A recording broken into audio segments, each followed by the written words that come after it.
श्री स्वामी समर्थ. आज आम्ही बघा तुम्हाला भजी बनवून दाखवते.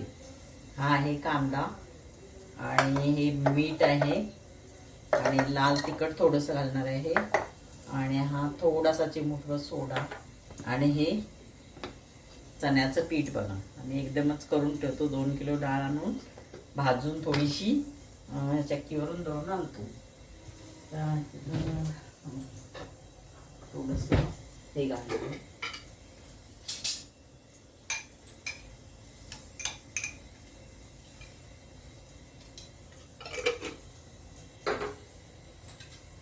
ते आहे कोथिंबीर. कोथिंबीरच्या मध्ये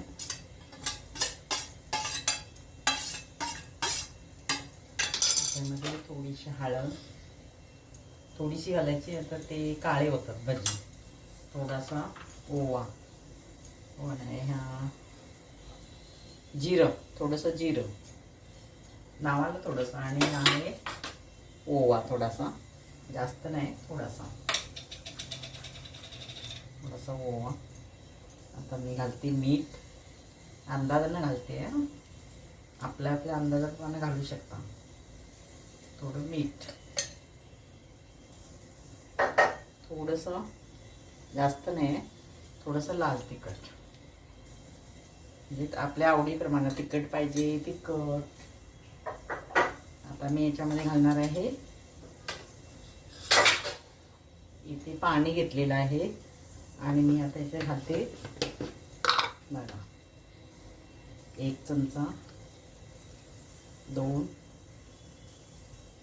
3 चमचे आणि थोडंसं पीठ घातलेलं आहे. आता याच्यामध्ये चिमूटभर हे घालते खायचा सोडा, थोडासाच 1 चिमूट. इथे पाणी पण घेतलेलं आहे. पाणी आपण थोडंसं एकदम थोडंसं असं हे सगळं मिक्स करून घ्यायचं आहे. आता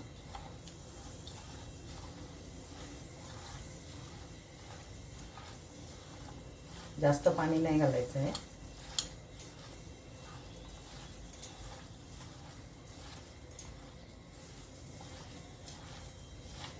हे सगळं मिक्स करून घेतल्यानंतर तेल गरम करायला ठेवणार आहे आणि त्याच्यामध्ये हे बघा बेटर तयार झालेलं आहे भजींचं. छान छान छोटी छोटी भजी करणार आहे. दाखवते पुढे.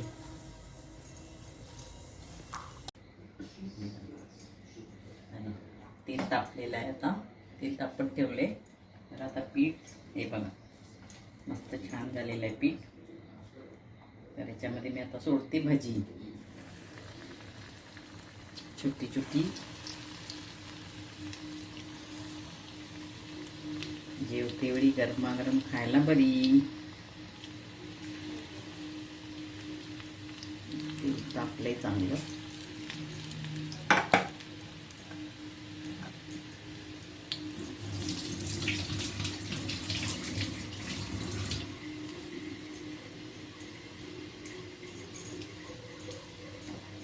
पावसामध्ये छान लागतात भजी. हलकी फुलकी झालेली आहेत. आज आहे हलका फुलका जेवणाचा बेत. पाऊस पडतोय. हे बघा इथे केलेली आहे आमटी, शेवग्याची आमटी केलेली आहे. हे जिरा भात आहे आणि पापड बघा. पापडचे हे बघा कोकणातून आलेले आहेत पापड. हे उडदाचे पापड आहेत. सुंदर छान आहेत. हे आता तळून ठेवलेले आहेत आणि आता भजी केली की नैवेद्य दाखवला की चला जेवून घ्यायचं. हे बघा हलकी झालीत ना, पटकन वरती आले.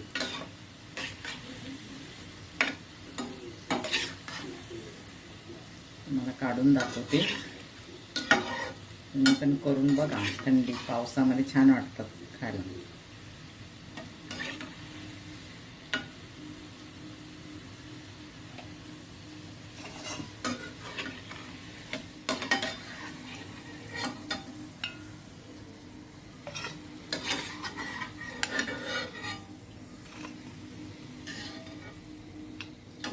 बघा गरम गरम भजी. आवडली असतील तर शेअर करा, लाईक करा, कमेंट करा. धन्यवाद.